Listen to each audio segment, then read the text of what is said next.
ప్రకటన గ్రంథములో 2వ అధ్యాయం 10వ వచనంకి వచ్చే లోపల ఆ మాటకు అర్థం ఏంటంటే 10 దినములు మీకు శ్రమ అనే మాటకు అర్థం ఏంటంటే అది తాత్కాలికమైన శ్రమ అని అర్థం అండి.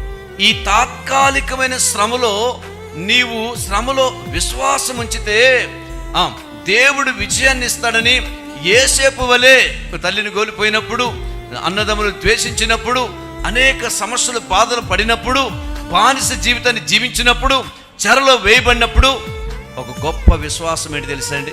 దేవుడు నాకు విజయాన్ని ఇస్తాడు. ఆమేన్ అనుకున్నాడు. బైబిల్ విధంగా చెప్పినట్టు తెలుసా అండి?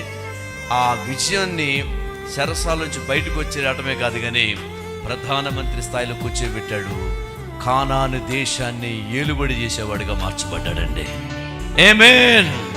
దేవుడు విశ్వాసము శ్రమలో ఉంచబడినప్పుడు దేవుడు అత్యున్నతంగా లేపి నిలబెడతాడండి.